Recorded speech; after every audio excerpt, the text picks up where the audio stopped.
네, 오늘 우리에게 주시는 하나님의 말씀 보도록 하겠습니다. 구약성경 신명기 8장 1절로 10절까지 말씀입니다. 제가 가지고 있는 구약성경 274면에 있습니다. 신명기 8장 1절로 10절까지 말씀, 저와 여러분들이 한 절씩 교독드리도록 하겠습니다. 내가 오늘 명하는 모든 명령을 너희는 지켜 행하라. 그리하면 너희가 살고 번성하고 여호와께서 너희의 조상들에게 맹세하신 땅에 들어가서 그것을 차지하리라.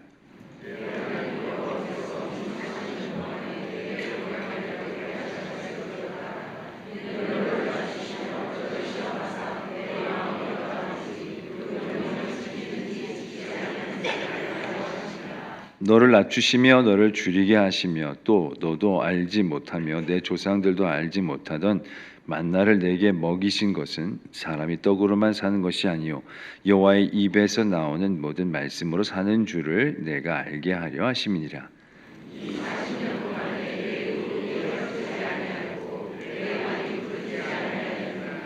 너는 사람이 그 아들을 징계함 같이 내 하나님 여호와께서 너를 징계하시는 줄 마음에 생각하고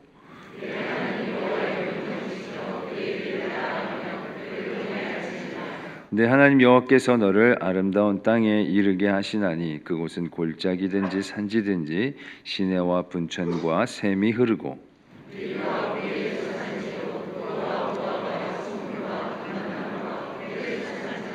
내가 먹을 것에 모자람이 없고 내게 아무 부족함이 없는 땅이며 그 땅의 돌은 철이요 산에서는 동을 캘 것이라. 내가 먹어서 배부르고 내 하나님 여호와께서 옥토를 내게 주셨으므로 말미암아 그를 찬송하리라. 아멘. 하나님의 말씀입니다. 네, 오늘 본문에서 하나님께서 이스라엘 백성들이 혹은 우리들에게 말씀하시는 가장 중요하고 핵심적인 내용은 사람이 떡으로만 살 것이 아니다라고 말씀하고 있는 것입니다. 이것은 우리에게 너무나도 익숙한 그런 말씀이죠. 그런데 말씀을 준비하면서 갑자기 이런 생각이 들었습니다. 왜 하필이면 빵이 아니라 떡이라고 했을까? 왜 하필이면 빵이 아니라 떡이라고 말씀을 기록하고 있을까? 여러분 한 번쯤 생각해 보셨나요? 전혀 생각이 없으시죠, 그렇죠? 네, 저도 거의 생각이 없었습니다. 그냥 떡이니까 떡으로 그렇게 생각을 했던 것이죠. 그런데 영어 원문에는 분명히 브레드라고 되어 있습니다. 빵이라고 되어 있거든요. 그냥 이 구절을 떡이 아니라 빵이라고 했어도 충분히 우리가 다 이해할 수 있지 않았을까라는 그런 생각을 하게 됩니다. 그런데 왜 하필이면 떡이라고 했을까? 물론 이해가 되지 않는 것은 아니지만 성경을 번역을 했던 분들이 아마 우리 문화에 맞게 빵보다는 떡이 더 낫다고 판단했기 때문이 아닐까라는 그런 생각을 하면서 여러 자료들을 좀 찾아봤는데 그러던 중에 우연히 이어령 교수님의 쓴 책을 한번 보게 되었습니다. 거기에 보면 다음과 같은 내용들이 있습니다. 사실 이어령 교수가 이제 그 책에서 말하는 것은 이런 것입니다. 사실 이것은 성경 번역이 잘못된 것이 아니라 히브리 말이나 영어로 된 성경을 우리말로 번역하면서 생겨난 번역의 한계다라고 이렇게 이야기합니다. 다시 말해서 히브리 말이나 영어로 된 성경을 아무리 우리가 잘 옮겨도 어쩔 수 없는 그런 내용들이 생기게 마련이다라고 하는 것이죠. 그 이유는 나라와 민족마다 문화와 그 역사의 차이들이 많이 있기 때문입니다. 이해령 박사는 그의 책에서 빵에 대한 그 번역의 역사를 소개하고 있습니다. 처음 성경이 들어왔을 때 이 중국 사람들은 이 빵을 뭐라고 번역했냐면 식물이라는 말로 번역을 했습니다. 그러니까 한마디로 이 빵을 의역을 했다라고 하는 거죠. 하지만 일본 사람들은 보통 여러분도 잘 아시겠지만 일본 사람들의 문화는 그 당시에 외국의 문물들을 그대로 수용을 했습니다. 하나도 깎아내지 않고 삭제하지 않고 있는 그대로 수용을 했다라고 하는 거죠. 그래서 그들이 들여오는 있는 그대로 들여오는 습성이 있는데 이것을 전문 용어로 데드 카피라는 말을 씁니다. 일본은 포르투갈 사람들이 그곳에 들어왔을 때 포르투갈 사람들이 쓰는 말을 썼는데요. 그 포르투갈 사람들이 쓰는 이 빵은 빠옹이라고 합니다. 이 빠옹이라는 단어를 직역해서 그대로 옮겨서 사용을 했던 거죠. 그래서 일본 말로 빵은 빵입니다. 여러분들 실제로 일본 말로 빵을 찾아보시면, 저도 아까 이렇게 검색을 해서 그 발음을 들어봤는데 빵이라고 하더라고요. 네, 참 신기했습니다. 그런데 우리나라 사람들은 이 빵을 중국 사람들처럼 의역을 하지 않았고 일본 사람들처럼 그대로 받아들여서 직역도 하지 않았다라는 거죠.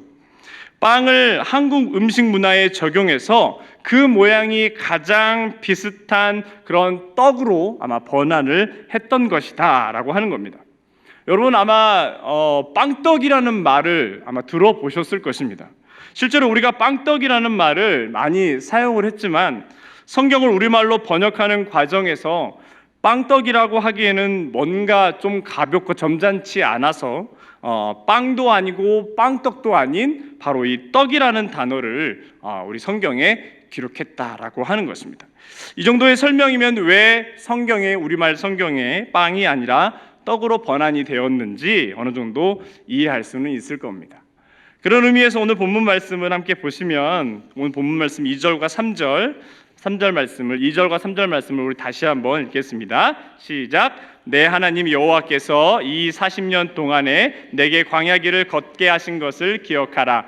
이는 너를 낮추시며 너를 시험하사 내 마음이 어떠한지 그 명령을 지키는지 지키지 않는지 알려 하심이라. 너를 낮추시며 너를 줄이게 하시며 또 너도 알지 못하며 내 조상들도 알지 못하던 만나를 내게 먹이신 것은 사람이 떡으로만 사는 것이 아니요 여호와의 입에서 나오는 모든 말씀으로 사는 줄을 내가 알게 하려 하심이라. 아멘. 신명기는 모세가 가나안 땅이 보이는 그 모압 평지에서 기록한 책입니다. 비록 모세 자신은 가나안 땅에 들어가지 못했지만 가나안에 들어가게 될 새로운 세대의 이스라엘 그 백성들에게 바로 이 메시지를 기록하고 있었던 것입니다. 특별히 신명기를 기록하면서 모세가 자주 강조했던 그 표현이 있는데 그것이 바로 기억하라라는 말씀입니다. 오늘 본문 2절에서도 이런 내용이 나오죠. 지난 40년 동안 광야의 길을 걷게 하신 것을 기억하라. 근데 여러분 사실 이스라엘 백성들에게 이 40년이라는 광야의 세월은 기억하고 싶지 않은 그러한 내용들이었습니다. 사랑하는 가족들이 모두 광야에서 죽었습니다. 남아있는 자손들은 40년 동안 광야를 계속해서 또 돌았습니다. 그들에게 광야는 정말 기억하고 싶지 않은 고난의 시간이었음을 우리는 알고 있습니다. 사실 하나님이 이스라엘 백성들을 광야로 보내신 이유가 무엇입니까? 그들이 하나님을 원망하고 죄를 지었기 때문이죠. 또한 너희들 한번 고생 한번 해보라고 하면서 그곳에 하나님께서 보낸 것은 아니었습니다. 그들을 광야에서 멸망시키기 위해서 하나님이 그들을 광야로 보내신 것은 아니다라고 하는 사실입니다. 하나님이 원하셨던 것은 그들에게 무엇이 부족했는가, 그들에게 무엇이 결핍되었기에 그들이 이렇게 광야로 나갈 수밖에 없었는가를 그들에게 말씀하고 있었던 것입니다. 그래서 그 다음에 나오는 말씀이 중요한데요. 내 조상들도 알지 못하는 만나를 내게 먹이신 것은 사람이 떡으로만 사는 것이 아니요 여호와의 입에서 나오는 모든 말씀으로 사는 줄을 내가 알게 하려 하심이라라고 말씀합니다. 여러분 하나님이 이스라엘 백성들에게 기억하고 싶지 않은 그 광야의 시간을 기억하라고 하셨고 또 그들에게 만나를 주시면서 사람이 떡으로만 살 것이 아니라고 말씀하신 이유는 다른 것이 아닙니다. 바로 그들 안에 결핍되어 있는 것이 무엇인가를 확인하고 하나님의 말씀이 아니면 살아갈 수 없음을 그들로 하여금 깨닫게 하시기 위해서 바로 그들에게 광야의 시간들을 허락하셨다라고 말씀하고 있는 것이죠. 여러분 내 안에 말씀이 없으면 우리는 하나님을 믿는 것이 아닌 겁니다. 내 안에 말씀이 없으면 우리는 절대 세상을 이길 수 없습니다.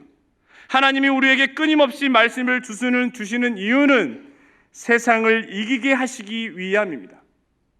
이 약한 세상에서 사탄의 유혹에 넘어가지 않고 그 주신 말씀으로 승리하라고 우리에게 말씀을 주시는 것이죠. 이것을 제대로 보여준 이야기가 있습니다. 마태복음 4장에 보면 예수님이 공생애를 시작하면서 세 가지의 시험을 받게 됩니다. 그 세 가지 시험 중에 첫 번째 시험이 무엇이었습니까? 사탄이 이렇게 말하죠. 내가 만일 하나님의 아들이어든 명하여 이 돌들로 떡덩이가 되게 하라라고 하는 것입니다. 사탄은 40일 동안 금식하며 기도하신 그 예수님의 가장 연약한 부분을 건드리고 있습니다. 여러분, 사탄이 우리를 시험할 때 무엇을 건드릴까요? 우리에게 가장 연약한 부분을 사탄은 건드리고 그것을 시험하게 한다라고 하는 사실입니다. 여러분, 지금 나에게 가장 절실한 그것으로 사탄은 나를 유혹합니다. 넘어지게 합니다. 그러나 주님은 자신의 가장 그 연약한 부분을 건드리는 그 사탄의 시험 앞에 당당히 말씀으로 응대하고 있음을 우리는 확인하게 되는 거죠. 그래서 주님은 사탄에게 이렇게 말씀하셨습니다. 기록되었으되 사람이 떡으로만 살 것이 아니요 하나님의 입으로부터 나오는 모든 말씀으로 살 것이니라 하였느니라. 여기 보시면 기록되었으되라고 말씀하고 있습니다. 기록된 말씀이라는 것은 지금 방금 예수님이 방금 자신이 지어낸 말씀이 아니다라고 말씀하는 것입니다. 이 말씀은 기록되었고 이미 오래전부터 많은 사람들이 알고 있는 그 말씀이다라는 것을 보여주고 있는 것이죠. 주님은 사탄이 요구한 것처럼 지금 당장 그 돌덩이를 떡덩이로 만들 수 있는 분이었습니다. 사탄이 예수님을 시험할 때 여러분 뭐라고 했는지 아십니까? 내가 하나님의 아들이여든 이라고 하면서 그 돌을 떡으로 만들라라고 이야기를 합니다. 이것은 예수님의 그 자존심, 하나님의 아들이라는 그 예수 그리스도의 그 자존심을 건드리는 말이었습니다. 그러나 예수님은 그 자신의 자존심을 건드리는 그 사탄의 말에 넘어가지 않았습니다. 흔들리지 않았습니다. 왜냐하면 마귀가 시험하는 그 내용에 정확하게 받아칠 수 있는 그 기록된 말씀이 예수님 안에 있었기 때문이죠. 그리고 주님은 두 번째 시험과 세 번째 시험에서도 동일하게 기록된 하나님의 말씀으로 그 시험을 이기고 있는 것을 우리는 확인하게 됩니다. 여러분, 요한 1서에서 말씀하고 있듯이 세상을 이기는 힘은 바로 믿음이라고 했습니다. 믿음이 없이는 하나님을 기쁘시게 할 수 없고 믿음이 없이는 세상을 살아갈 힘이 주어지지 않는다라고 말합니다. 여러분, 우리가 세상을 이기기 위해서는 하나님의 말씀이 우리에게 필요한 것입니다. 다시 말해 하나님의 말씀에 대한 영적인 그 목마름이 우리에게 필요하고 요구된다라고 하는 것을 오늘 말씀은 우리에게 말씀하고 있는 것이죠. 여러분, 이 시대가 왜 이렇게 힘들고 죄악이 만연하고 이렇게 고통 가운데 있고 고난을 겪는지 아십니까? 바로 말씀에 대한 그 목마름이 사라졌기 때문입니다. 과거 이스라엘 백성들의 역사를 보시면 아시겠지만 그들이 40년 동안 광야를 걸어야 했던 이유가 무엇입니까? 그들의 나라가 둘로 나눠지고 결국에는 강대국들에 의해서 멸망하는 일이 여러분 왜 일어났던 것입니까? 바로 그들 안에 그 영적인 갈망이 사라졌기 때문입니다. 하나님의 말씀에 대한 그 영적인 갈망이 그들에게 더 이상 솟아나지 않았기 때문에 그들은 이렇게 멸망하고 그들은 이렇게 40년 동안 광야에서 떠돌게 되었던 것이죠. 이에 대해서 아모스 선지자는 다음과 같은 경고의 말씀을 했습니다. 아모스 8장 11절에 보시면 이런 말씀이 있습니다. 주 여호와의 말씀이니라. 보라, 날이 이를지라 내가 기근을 땅에 보내리니 양식이 없어 주림이 아니며 물이 없어 가람이 아니요 여호와의 말씀을 듣지 못한 기갈이라. 여러분, 당시 이스라엘 백성들이 당한 그 고난은 사람들이 하나님의 말씀을 무시했기 때문입니다. 하나님의 말씀을 들으려고 하지 않았기 때문입니다. 말씀을 듣지 못하니 그들에게는 회개할 기회가 없었던 것이죠. 계속해서 그렇게 인생을 떠돌다가 결국은 제자리로 돌아오게 되었던 것입니다. 여러분, 그러므로 우리에게 필요한 것은 바로 하나님이 주시는 그 영의 양식인 것이죠. 다시 말해 우리에게는 세상이 주는 떡만 필요한 것이 아니라 바로 위로부터 주시는 그 하늘의 양식이 우리에게 있어야 한다라고 말씀하고 있는 겁니다. 여러분, 그러면 우리의 삶에 이렇게 하나님의 말씀이 필요한 이유가 무엇일까요? 저는 크게 두 가지로 한번 생각해 봤습니다. 먼저는 인생을 해석할 수 있는 지혜를 우리에게 주시기 때문입니다. 여러분, 우리가 살아가면서 가장 이해되지 않는 것 중에 하나가 뭐냐면, 가장 미스테리가 뭐냐면, 내 인생은 내가 뜻하는 대로, 내가 계획한 대로 절대 이루어지지 않는다라고 하는 겁니다. 내 인생뿐만 아니라 심지어 우리 자녀들도 내 뜻대로 절대 살아주지 않습니다. 내 마음대로 되는 인생이 없다라고 하는 것이죠. 이러한 인생의 갈등을 해결할 수 있는 방법이 여러분 무엇일까요? 여러분, 사람은 수많은 계획을 가지고 살아갑니다. 우리의 인생의 계획은 다른 사람이 나 대신 세워주는 거 아닙니다. 내가 가야 될 그 인생은 내 스스로가 결정하고 판단합니다. 그러나 우리가 인생을 살아가다 보면 분명히 그 계획대로 이루어지지 않을 때가 더 많이 있음을 우리는 확인하게 됩니다. 우리는 지금까지 살아오면서 이러한 과정들을 수도 없이 겪어왔지만, 우리는 내가 세운 계획 또한 내가 도달하고자 하는 그 목적지까지 내 힘과 내가 가지고 있는 그 깜냥으로 어떻게든 내 힘으로 해결해 보려고 하는 그런 마음을 우리가 가지고 있습니다. 하지만 여러분, 어떻습니까? 내 힘대로, 내가 가지는 그 능력대로, 깜냥대로 하려고 하면 할수록 우리는 더 큰 좌절을 우리의 삶 속에서 맛보게 되는 것이죠. 돈 때문에 실망하고 사람 때문에 실망하게 됩니다. 분명히 완벽하게 준비했다고 나는 생각했는데 생각지도 못한 장애물이 나를 가로막았을 때 우리는 절망하게 되는 것이죠. 여러분, 이럴 때 우리에게 무엇이 필요합니까? 여러분, 이럴 때에 하나님의 말씀이 필요한 겁니다. 내가 할 수 없을 때, 도저히 앞이 깜깜하고 막막하고 어디로 가야 할지 도저히 알 수 없는 그 상황에서 우리에게 필요한 것은 하나님의 말씀입니다. 여러분, 하나님께서 우리에게 잠언에서 이렇게 말씀하십니다.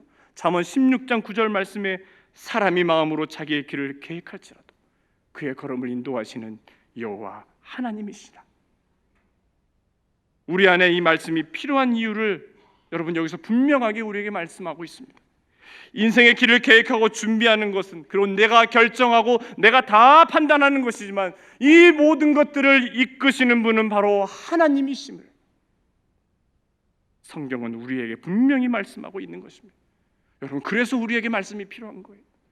내가 원하는 대로 가고자 한다면, 내가 뜻하는 대로 가고자 한다면 여러분, 우리는 하나님의 말씀을 의지해야 하는 것입니다. 하나님께 모든 것들을 맡기고, 모든 계획은 내가 세우지만 이것을 인도하시는 분은, 그 발걸음 하나하나를 인도하시는 분은 내가 아니라 여호와 하나님이심을 우리가 이 말씀을 알고 있어야 우리의 삶에서 여러 가지 좌절과 여러 가지 절망의 순간이 들 때마다 우리는 이 말씀으로 위로받고 다시 한번 힘을 얻게 되는 것이죠. 그래, 지금까지 내 인생은 내가 하려고 했지. 하지만 내 인생은 내 뜻대로 되는 것이 아니라 하나님이 원하시는 대로, 하나님의 뜻대로 행하시는 대로 되어야, 그래야 우리의 삶에 더 많은 감사의 제목들이 넘쳐나게 되는 겁니다. 만약 여러분, 우리가 이러한 말씀을 알지 못하고 이 말씀이 나를 움직이지 않는다면 여러분, 우리는 다시 한번 내 뜻대로 되지 않는 우리의 인생의 계획 앞에 좌절하고 실망할 수밖에 없습니다. 그러나 하나님의 말씀이 내 안에 있을 때, 하나님이 내 인생의 걸음을 인도하고 계심을 우리가 믿으며 나아갈 때에 내 인생을 가로막는 모든 장애물은 더 이상 내 앞에 장애물이 될 수 없음을 우리는 믿어야 할 것입니다. 여러분, 왜냐하면 하나님은 그 장애물을 뛰어넘게 하시고, 때로는 내 앞에 있는 커다란 그 장애물이 있을 때에 하나님께서는 그것을 뚫어버리시는 분이시기 때문입니다. 이것이 바로 하나님의 방법입니다. 하나님은 우리가 상상할 수 없는 일들을 행하시고 이루시는 것을 보고 볼 수 있습니다. 빌립보서에 나오는 것처럼 우리의 모든 지각과 우리의 생각을 초월하시는 그 하나님의 그 생각이, 하나님의 방법이 우리의 마음과 생각을 지키신다고 분명히 우리에게 말씀하고 있는 것처럼, 우리 앞에 장애물이 있을 때에 우리 안에 하나님의 말씀이 있다면 그 장애물은 더 이상 장애물로 느껴지지 않게 될 겁니다. 왜냐하면 하나님의 말씀이 이 장애물을 뛰어넘을 수 있도록 우리에게 믿음 주시고 용기를 주시고 힘을 주시기 때문이죠. 두 번째로, 하나님의 말씀이 우리에게 필요한 이유는 그 말씀을 통해서 고난을 해석할 수 있는 지혜를 우리가 얻을 수 있기 때문입니다. 많은 사람들이 고난을 당하면 힘들어합니다. 그러나 하나님의 말씀과 영의 양식이 있는 사람들은 내가 처한 그러한 상황에 필요한 하나님의 말씀들을 하나하나 찾아서 그것을 적용해 가려고 한다고 하는 것입니다. 다시 말해 하나님의 말씀으로 내 상황을 해석하려고 노력한다라고 하는 것이죠.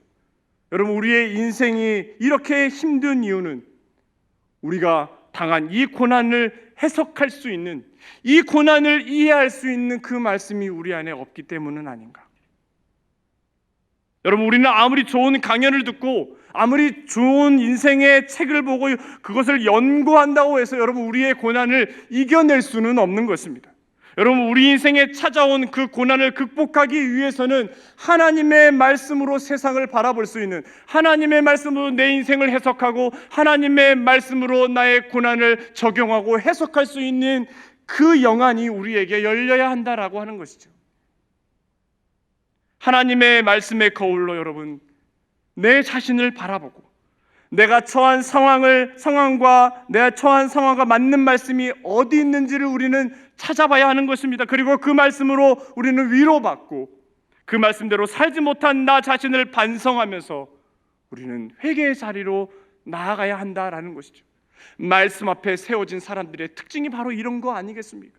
자신의 삶을 돌아보는 거 아니겠습니까? 말씀이 내 삶의 거울이 되어서 내가 하나님 앞에 내가 무엇을 잘못했는가를 스스로가 돌아보고 회개하는 자리로 나아가는 거 아니겠습니까? 당장 내 여러 가지 당한 고난이 해결되고 나의 문제가 해결되는 것이 먼저가 아니라 우리는 고난 앞에서 하나님의 말씀을 찾았을 때 그 하나님의 말씀대로 순종하지 못했던 나의 모습을 발견하게 되는 겁니다.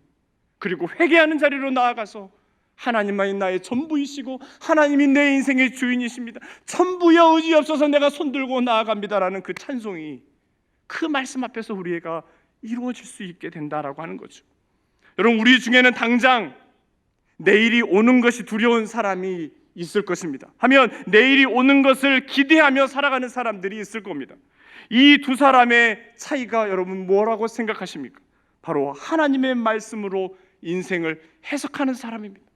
그 인생에 하나님의 말씀이 있는 사람이다라고 하는 겁니다. 하나님의 말씀이 내 안에 있는 사람은 내일을 기대할 수 있는 겁니다. 하나님의 말씀이 내 안에 있으면 우리는 내일을 소망할 수 있는 것입니다. 아무리 내 인생이 막막하고 절망 가운데 있다 하더라도, 아무리 커다란 장애물이 내 인생 앞에 골리앗이 세워져 있다 하더라도 우리는 그 하나님의 말씀으로 소망하며 기대하며 내일을 살아갈 수 있게 되는 것이죠. 하지만 여러분, 하나님의 말씀이 없는 사람들은 너무나도 힘들고 괴로운 시간을 보낼 것이고 내일에 대한 그 어떤 희망과 기대도 찾아볼 수 없게 되는 것입니다. 여러분, 그러면 우리는 무엇을 도전해야 할까요? 로마서 10장 8절과 9절 말씀에 이렇게 말씀하고 있습니다. 우리 다 같이 로마서 10장 8절 9절 말씀을 읽겠습니다. 시작. 그러면 무엇을 말하느냐? 말씀이 내게 가까워 내 입에 있으며 내 마음에 있다 하였으니 곧 우리가 전파하는 믿음의 말씀이라. 내가 만일 내 입으로 예수를 주로 시인하여 또 하나님께서 그를 죽은 자 가운데서 살리신 것을 내 마음에 믿으면 구원을 받으리라. 아멘. 그렇습니다. 사도 바울이 말씀하고 있는 것처럼 하나님의 말씀이 내 입에서 멀리 있는 것이 아니라 하나님의 말씀은 내 입에 가까이 있다라고 말씀하고 있는 겁니다. 우리가 하나님의 말씀을 생각하지 않고 하나님의 말씀을 묵상하지 않아서 하나님과의 말씀과 멀어졌던 것은 아닌지, 하나님은 언제나 우리에게 말씀하고 있다라고 하는 사실을 여러분 기억하셔야 되는 겁니다. 그리고 그 말씀을 믿으면 뭐라고 그랬습니까? 구원을 받게 된다 그랬습니다.